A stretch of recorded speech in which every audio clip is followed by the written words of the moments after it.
Hello. Hello.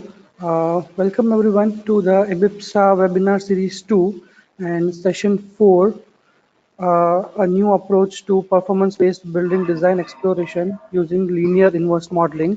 And the panelists or the speakers for today are Roya Rezaee and Jason Brown. So over to Roya.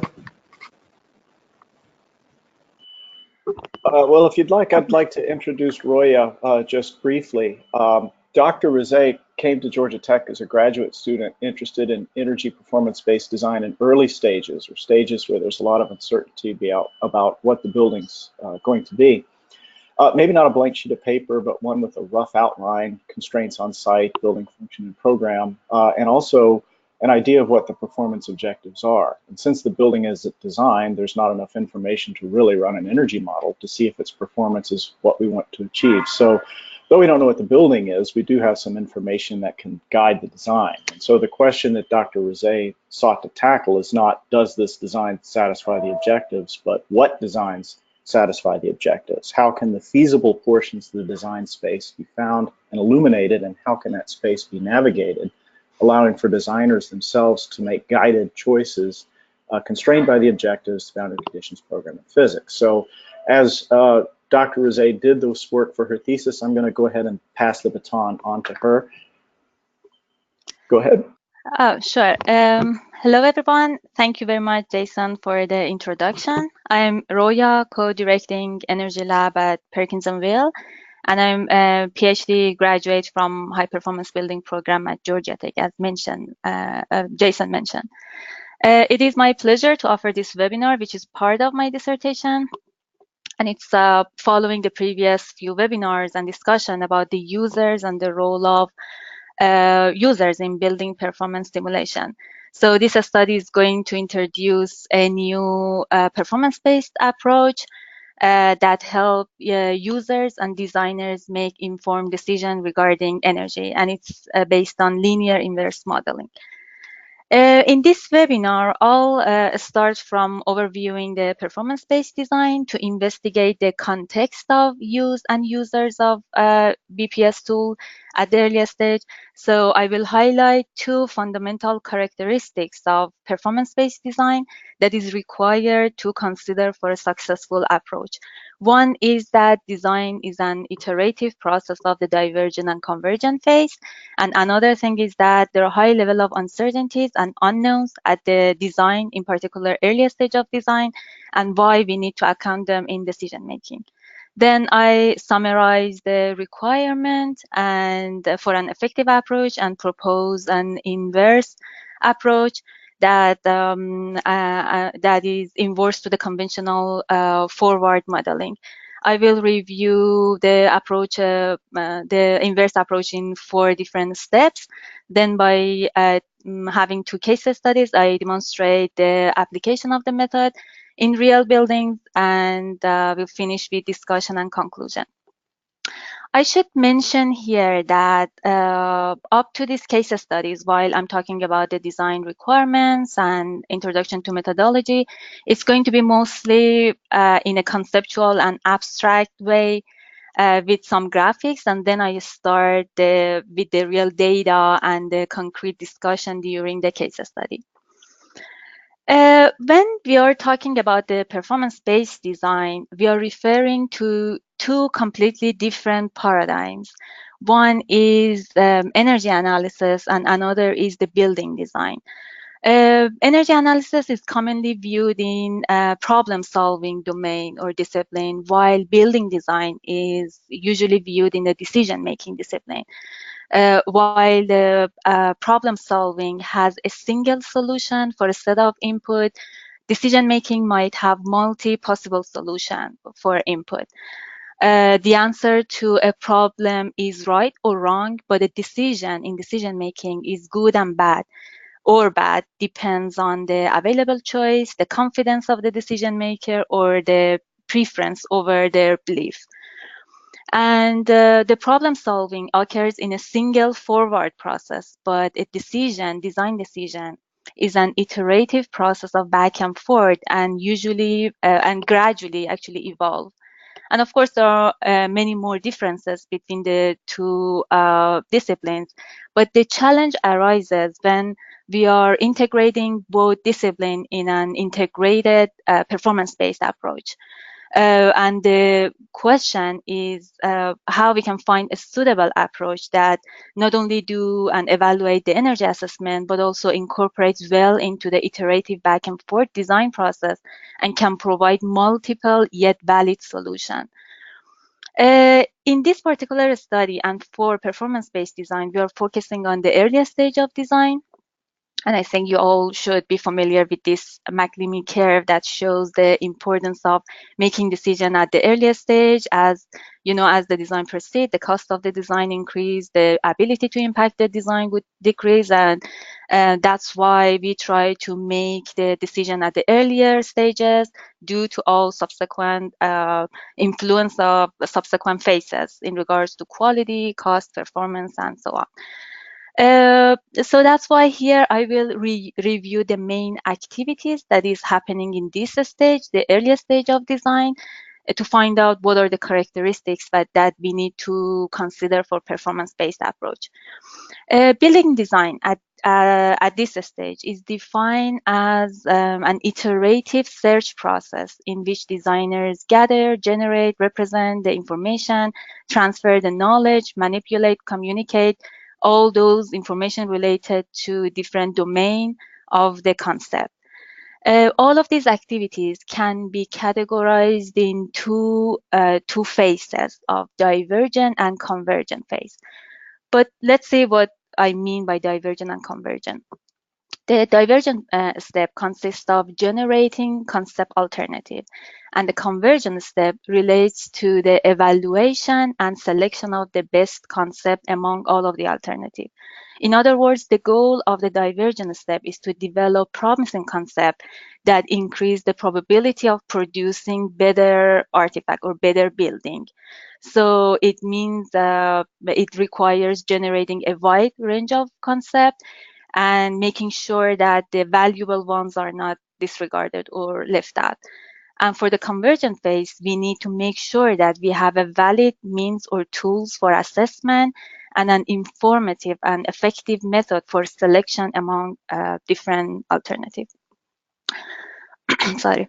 This divergent and convergent phase are happening for different design parameters. So imagine that X refers to the design parameter. For example, X1 can be any parameter related to geometry, length ratio, like orientation, windows to wall ratio, and so on. So generating these options for each of these design parameters correspond to the divergent phase, and the evaluation of them and selecting the most preferred one correspond to the divergent phase. But the important issue is that this divergent and convergent are not happening at once. So it's the iterative process of divergent and convergent phase. In other words, for example, here in these two graphs, we have two different interpretations of the iterative process by Cross and Liu. It means that it's a sequential process that designers or user might backtrack at any stage, change the previously decided parameter, and based on that, continue in a new direction. So by the end of each of these stages, however, we see that the concepts are gradually decreased and we want to have one or few solutions remaining. So the question is the current integrated performance-based approach and the building performance simulation tools accommodate this iterative attribute of the design? Or even earlier, is there any systematic method in design process that can help designers or users in both generation and selection process? And what is the role of the building performance tools in this design process? So let's see what is available for each of the phases. Regarding the divergent phase, the current practice does not offer a systematic way of generation alternative. It mostly relies on the experience of the users to generate the option, Sometimes, although there are some prescriptive method or rules of thumb, or literature might use full factorial space, which is costly to implement, of course. There are also some functions such as shape grammar, but they're not helping designers in generating the concept in regards to energy. Regarding the convergent phase, there are a wide range of methods for selection among the alternative in other engineering rather than the AC industry. They range from none to advanced, for example, the decision matrix, the AHP, any type of uncertainty modeling, or for example, utility theory, optimization, and so on. The problem with AC industry is that practitioners tend to incorporate these measurable criteria and do the assessment and selection at the later stage when the design has been decided upon. And another issue is that we rarely have an approach that also can consider the iterative nature of the design. So this is the biggest gap in this domain of building performance tools in the design process. Another important thing to consider here is the high level of uncertainty at the earliest stage. As you saw in the previous chart also, as design evolve and the resolution of design increase, we get to increase the level of uncertainty, but at the earliest stage, still we are encountering high level of uncertainty. These uncertainties or lack of knowledge coming from different sources. It can be related to numerical uncertainty, modeling, or scenario, for example, the boundary condition, weather data, or scenario of use such as occupancy. But a big portion of it at the earliest stage related to a lack of information about the design, or we call it undecided design uncertainty. So it's associated with parameters on which the decision has not been made yet. It represents the uncertainty in the evolution of the design. Because this uncertainty is very high at the earliest stage, we need to consider it in the evaluation of the different alternative during that stage. In order to better understand what exactly undecided parameter uncertainty is, I have shown it in this graph, in which we have this axis that shows the time, showing different stages of the design. The other axis is the energy performance. And imagine that we are not considering any uncertainty. In other words, we are using deterministic approach. If we want to compare two different design options or alternative A and B, and we want to see which one is better, of course, you might say that A is better or preferred to B because it has a lower energy consumption. But if we do the probabilistic approach, we can create a probability distribution of each of these alternatives, showing the ranges of each of them plus their frequency. And there might be some scenarios in which A is worse than B, as you see in this chart. So considering this type of uncertainty or lack of information at the earliest stage is necessary to be included in any methodology that is used in that stage. So until now, based on what I mentioned about the main characteristics of the performance-based design, I can list the requirement as for the divergent phase. The approach that we are proposing need to generate a promising alternative and present designer with a wide range of concept, and at the same time, they shouldn't be overwhelmed with all of the possibilities, but only the promising one. Regarding the convergent phase, the approach should provide the capability to analyze and select alternative that fulfills the performance requirement with confidence.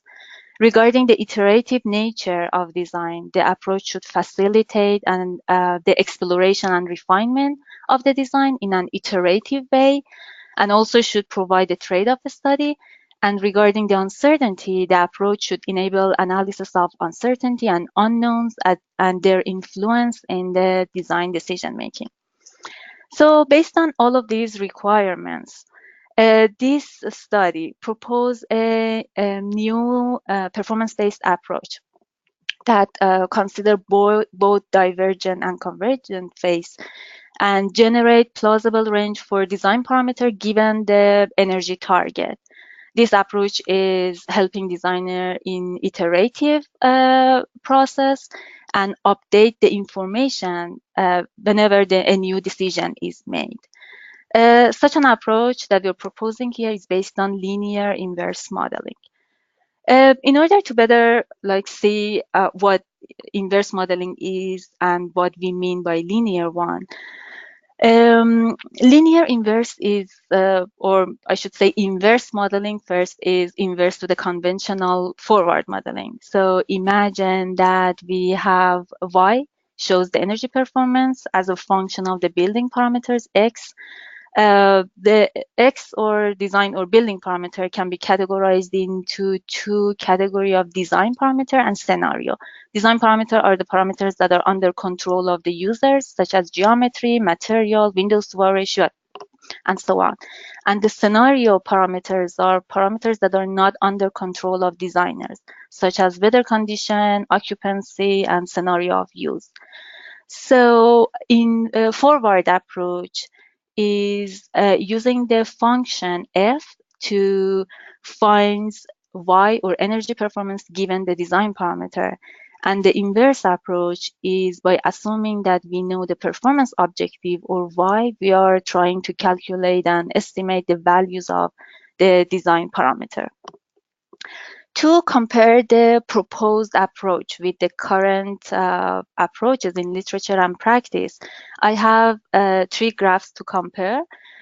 First of all, the forward approach in deterministic way is like this graph, in which we have the input and scenario parameters shown as a single value, and by fitting them into the energy analysis tool, we get the result as a single value.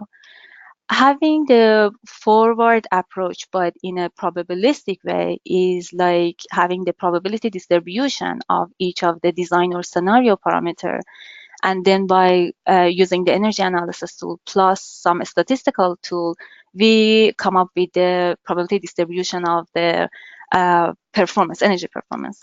But here, the proposed approach used the inverse modeling in a probabilistic way, in which we start from the energy performance as a probability distribution. By using the statistical and energy analysis tool, we generate the design parameters. So I have here shown the 3 category of the input that are going to be used in inverse modeling to generate the solution space for us. Here, it begins with the design option space, having all of the design with design parameter, with the ranges, minimum and maximum value, and then having a function that represents the energy performance as a function of the design parameter. Then we have this, objective, which is a subset of all of the response space or a subset of all of the possibilities for the energy performance, and we use all of these all of these inputs to infer the values of the design parameter. I will start first from this function f that calculate y given design parameter.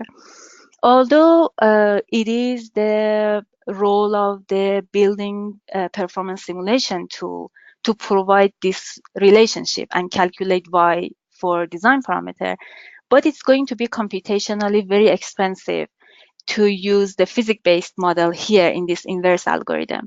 That's why for computational efficiency, this study developed a surrogate model as emulator of the building performance simulation tool, which calculate the thermal load as a function of the design parameter. But I should mention here that it's hard, if not impossible, to find one linear model that emulates the complicated energy performance for all scenarios of building. So that's why the model that we generate here, this surrogate model, is going to be for a specific scenario of design. In other words, instead of having one model that can be used for all scenario of design, we are generating a series of different models, surrogate statistical models, that each of them represent a specific scenario of the design.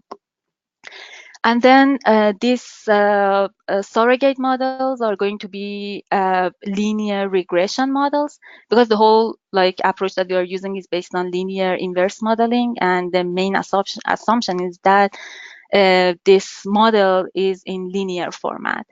And the reason that we have chose the regression model is because of its parametric nature and simple structure for rapid calculation in the inverse algorithm. After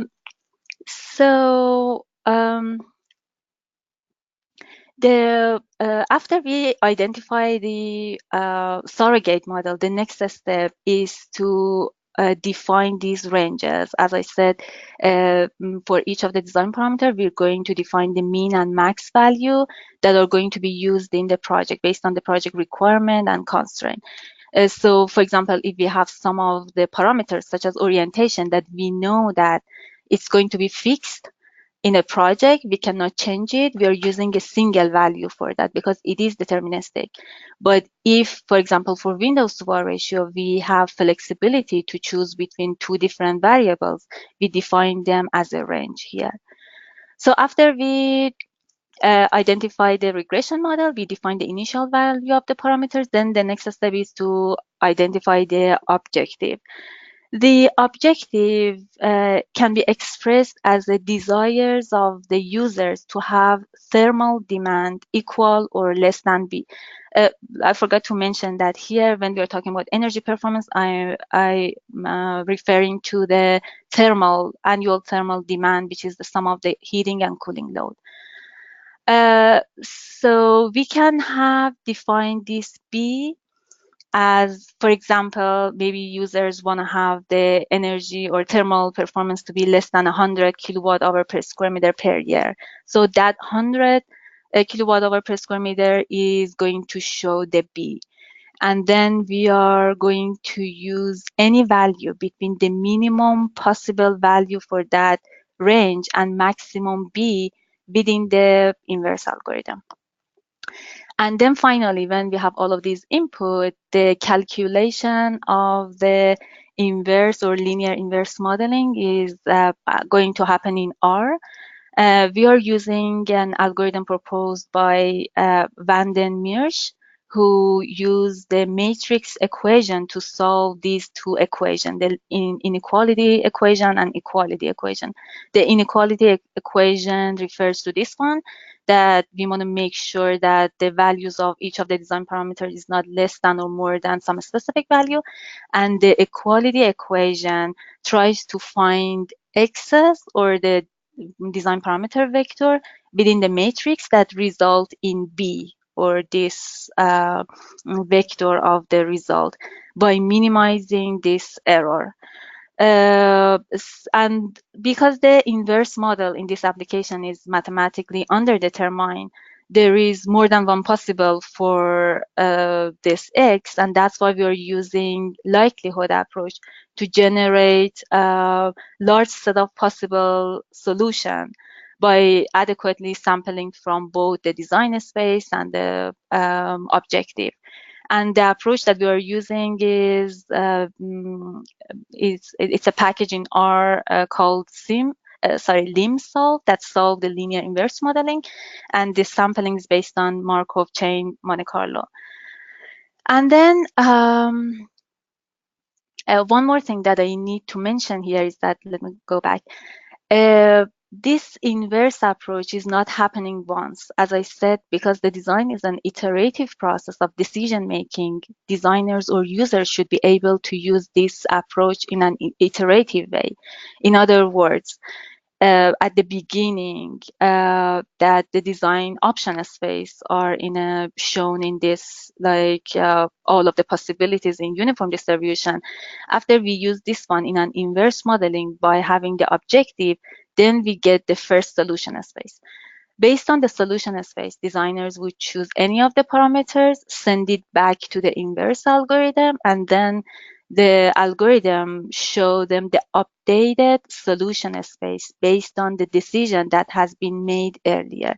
So it's going to be done iteratively as designers or users finally come up with the final solution. And finally, the case studies. Here, I will show you two case studies representing a building type elementary school in two different locations, Chicago and Los Angeles. I have intentionally used this one building type in two different climate conditions to show the importance of the location in affecting developing a surrogate model. Before getting familiar with each of these projects and the requirement, I want to first develop surrogate linear regression models for each of these scenario of design so that those models are not only used in these case studies, but also they can be used in any other project with similar scenario of design in future. In order to develop the linear regression model, what we do is that we list all of the parameters that are commonly used as input in energy analysis engines, and they're related to design, as I said. Here is a list of them. We identify possible ranges, mean and max, for each of the scenarios. And then, as you see, these ranges are going to be different for Chicago and LA scenarios. Then, in order to create the surrogate model, we generate samples from each of these ranges. And by using an energy analysis tools, we get the annual thermal demand, as you can see here. For this specific study, we use EPC as a performance analysis tool. EPC is a simple reduced order Excel-based energy analysis tool that we used to use at Georgia Tech High Performance Building Lab.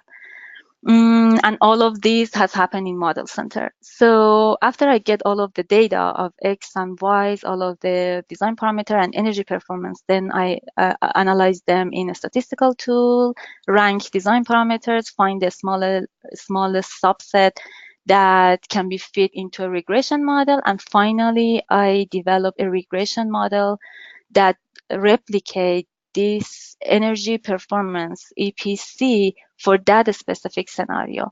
In other words, I created two different regression models for these two different scenario of use.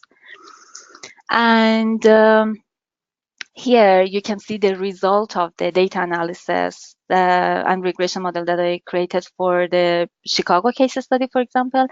Here you see that I have ordered the list of the design parameters based on their significance. This T ratio represents the significance that affect the energy performance. The ones that are highlighted are the ones that has been used in the fitted regression model, and the rest of them, as you see, have a very small effect and has been disregarded. An interesting point here is that for the Chicago elementary school, for example, orientation is not among the important parameters and have not been used in the regression model. And this is the validation of the regression model. So this, as you can see, this first chart shows the distribution of the result from the EPC versus the fitted regression model, and they have overlap. This is the predicted versus actual result. And for example, this is the residual that shows that it's normally distributed around 0.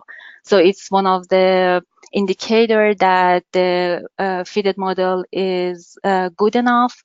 And this R-square or adjusted R-square of 90% shows that the fitted regression model can explain 90% of the variance within the fitted model.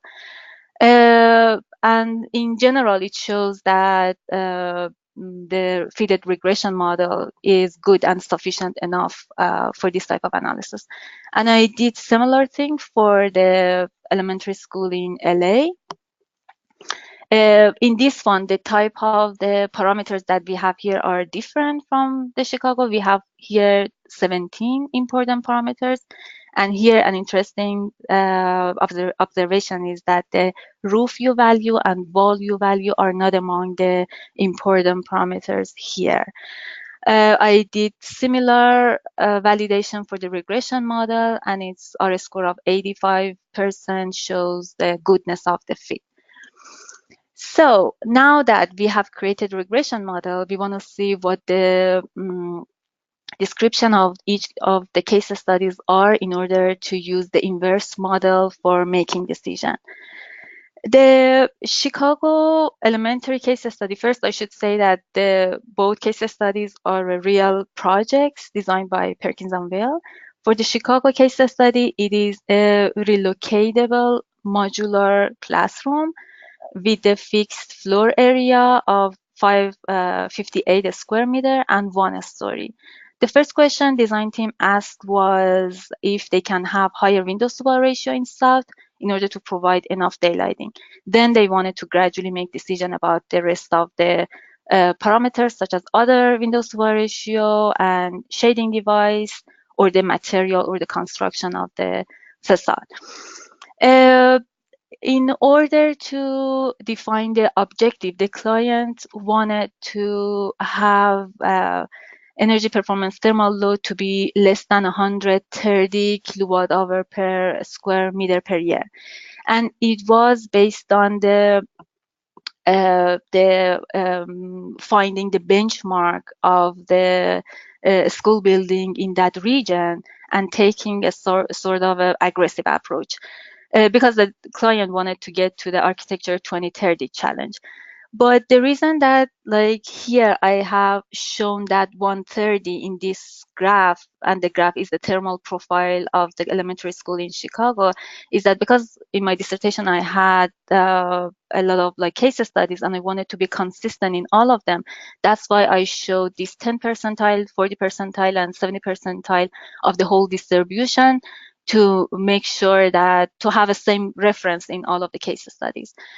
But what the client asked us was very similar to the 10 percentile of the thermal profile. So we selected this region, a value between 75 as a minimum value and maximum 130 as our objective.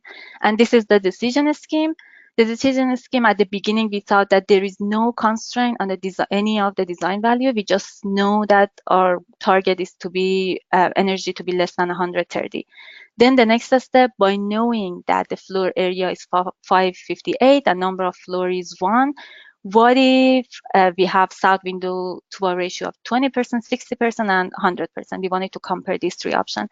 And then after that, we wanted to evaluate the rest of the parameters and make decision about those. So this is the result of the first scheme. As I said, by assuming that there is no constraint over the design parameter. What you see here, the solution space, showing the probability distribution of the 24 most important design parameter that used in the regression model. So as you see, for example, orientation is not here, but for the rest of the parameters, you see these probability distribution, and for each of them, the values of here shows the likelihood of each of these values in fulfilling the energy performance. In other words, when at the beginning we have most of them are distributed uniformly, they have the same or similar likelihood to get users to the desired energy performance. The reason for that it's mostly uniform, because we haven't defined any constraint at the beginning, and the design is in at its maximum space. But after that, in the next step, we assign, because floor area number of floor is fixed, we assign a single value to those, and then we want to see that having south windows to wall ratio of 20%, versus 60% versus 100%, how each of them would affect the distribution of the rest of the parameters. So if you compare those, still we cannot see that much differences in the distribution of the rest of the parameters. And the reason for that is that because it's early on, we still have not put a lot of like constraint or requirement of the design parameters, and we don't have enough confidence to make decision which one is better.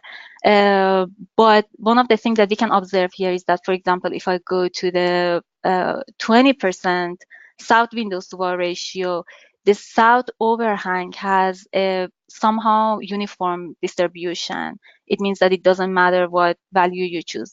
But if we get to the 60% or even 100%, you see that it suggests having selecting the values with higher likelihood, which means that we need to use south overhang with this factor of 30 or 40. As in the next step, as you see here, we get more information about the design. We know that what occupancy is, what the set points are, and we assign single values to those variables. We see that the distribution of the rest of the parameters formed, and each of them are more like skewed or converged to a specific value or region. For example, here in this graph, you see that it suggests that having a lower U value or lower roof U value, also having lower east windows to wall ratio, but still for the west windows to wall ratio, it's not that much difference. So designers have freedom to choose any of those values. So based on that, designers might choose to select the mean value of each of them, as you can find here in this decision scheme. We will go to the next decision, and you see that, for example, if I go back the one stage earlier, here for the air leakage, you see that the graph recommend having a very small air leakage, but based on the practice of that region, they cannot have that low. They're using, for example, 1.1, but still we can get result. There are some scenarios in which that, for example, here, after I choose 2.5 for air leakage, it shows no result. It means that there was no scenario for any of these design variables that we can have air leakage of 2.5 while fulfilling the energy objective. But when I change it to 1.1, we still can get like result for the rest of the parameters. So based on other requirements, for example, having a very small wall, roof, and window U value, although it suggests those values, but it would be too costly, they decided to suggest something in between while it is still in that range of the probability. So based on that, it suggests having a very small windows solar heat gain coefficient and solar like south overhang of like 0 without having any shading device.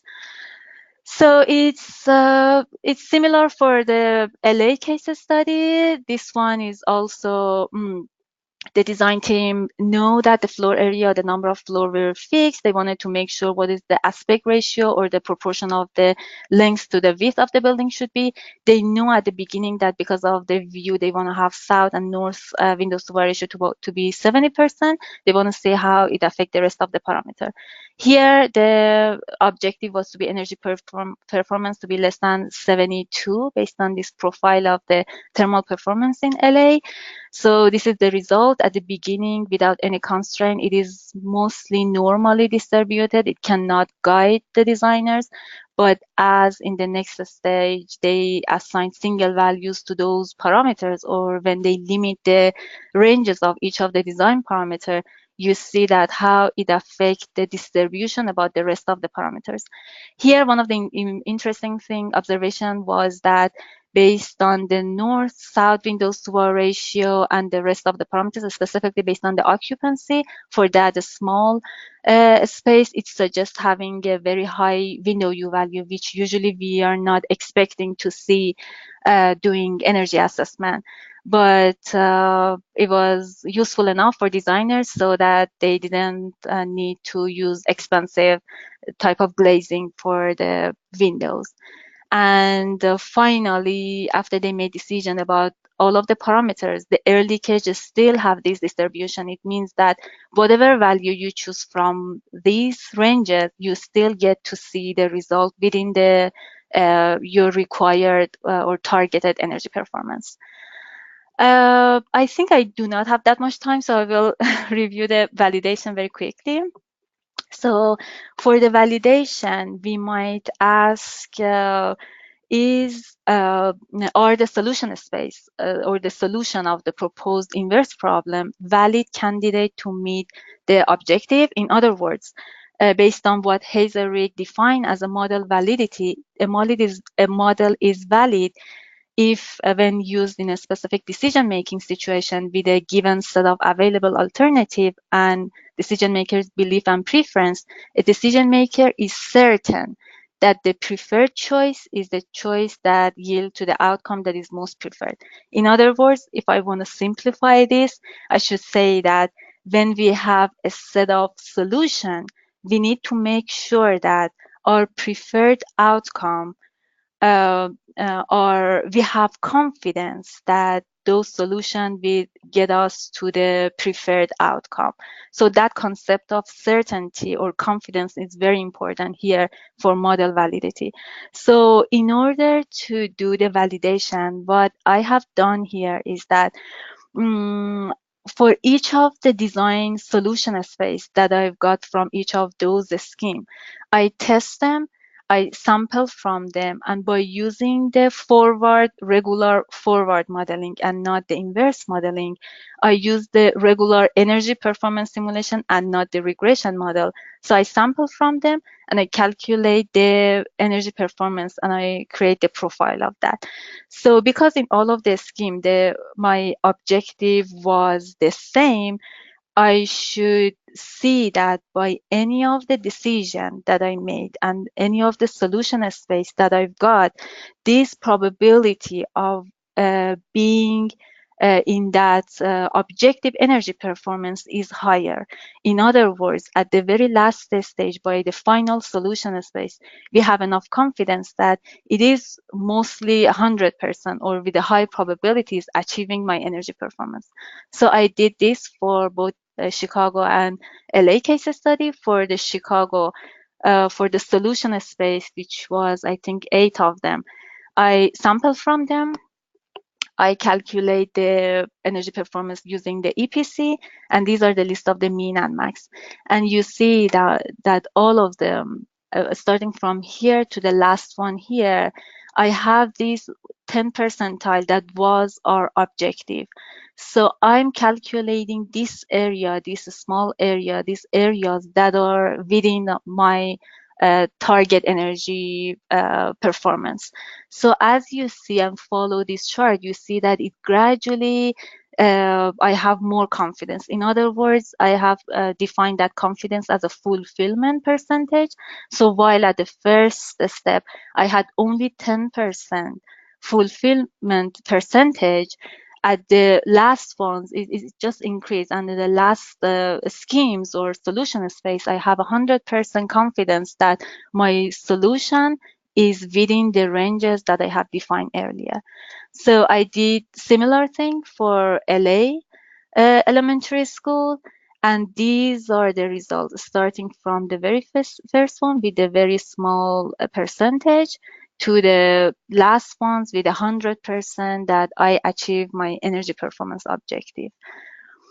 And finally, I wanted to mention here that at the beginning, this approach, at the beginning, we mentioned 2 fundamental considerations for users in performance-based approach. One was to consider high level of uncertainties because it really affects the prediction of the energy performance at that stage. And another was the iterative process of divergent and convergent phase, that the approach should help users to do the analysis in iterative process and also help them generate the alternative. But in addition to those fundamental things that I mentioned, there are another thing that most of the users of the building performance tools at the earliest stage are designers who are not familiar with the technical issue of energy performance or data analysis.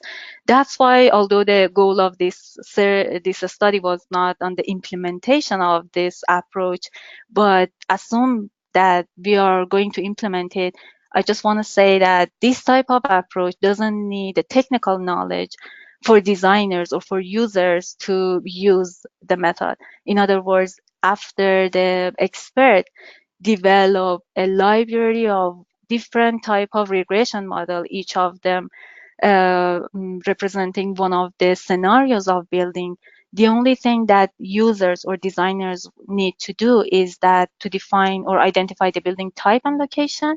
They're going to be exposed with a list of the most significant parameters affecting the energy performance for that scenario. So they only need to define the mean and max based on their requirement of the project.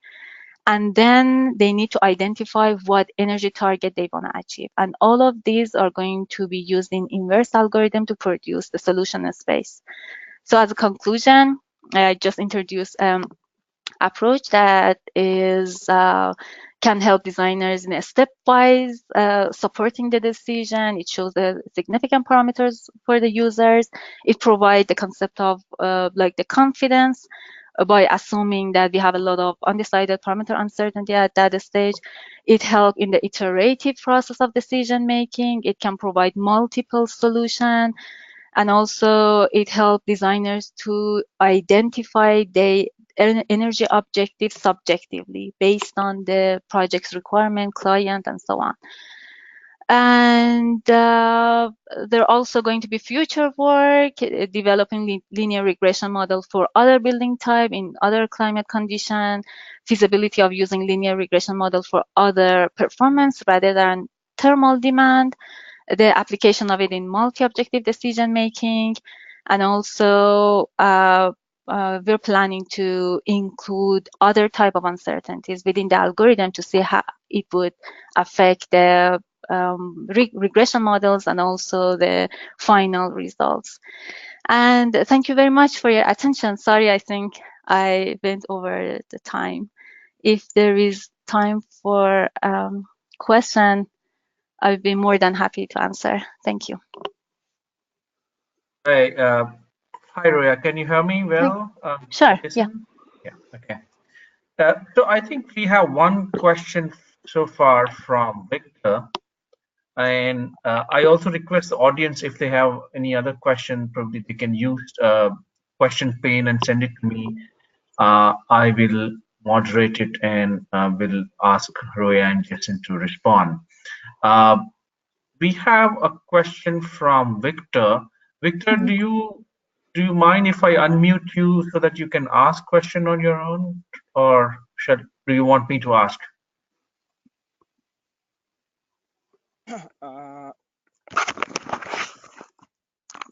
Sorry, can you hear me? Yes, we can hear you very well. Yes. Okay. My question was simply, does the methodology or does the regression model deal with the interdependence of the parameters, which might happen, especially if you go out of energy performance? But even in energy performance, it might be a possibility that occupancy and floor area are they have a they together have an impact on energy performance and not separately. Yes, definitely. And I think it's a very important question. So the thing is that we try to define the design parameters and variables so that we minimize that interdependencies between the parameters, but it's only for a few parameters we have in like considered, for example, the set point and setback that I've considered them, and also for orientation and windows to wall ratio. So while we're changing the orientation, the windows to wall ratio for each facade would also be different, but not more than that. So it's very valid question, and it's one of the things that needs to be included in the future studies. Thank you. Sure.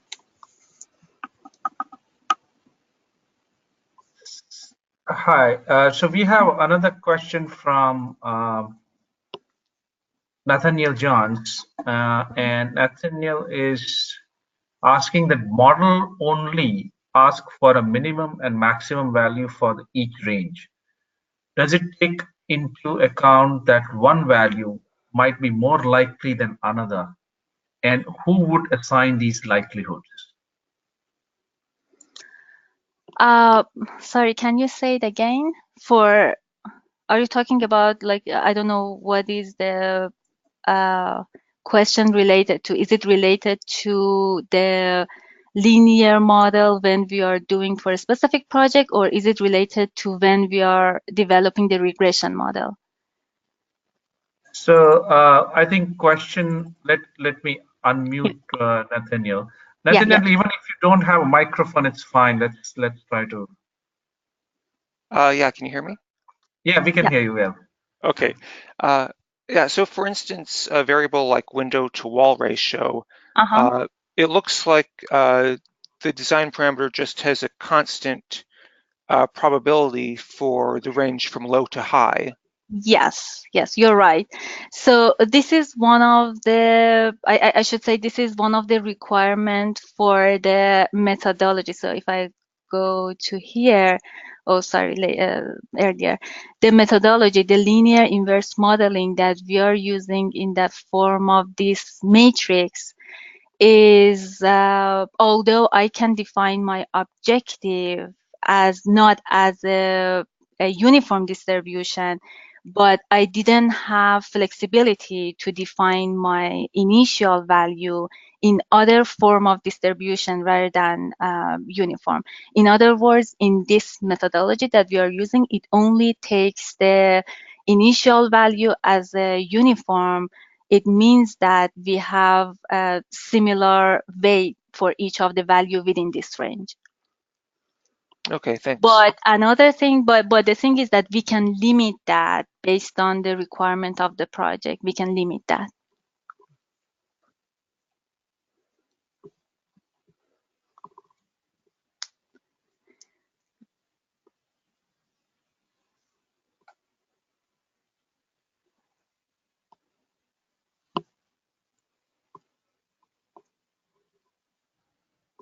Sure. Is there any other question,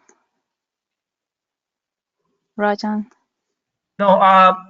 Is there any other question from the audience? No, not really. Thank you, Roa, and thank you, Josen, for offering very nice webinar. I really enjoyed the graphic and simplicity of the webinar and language and questions and everything. Thank you very much, and thank you, Arjun, also supporting or facilitating this webinar. Thank you all. Thank you. Sure, thank you all. Have a good day. Bye. Bye. Good day.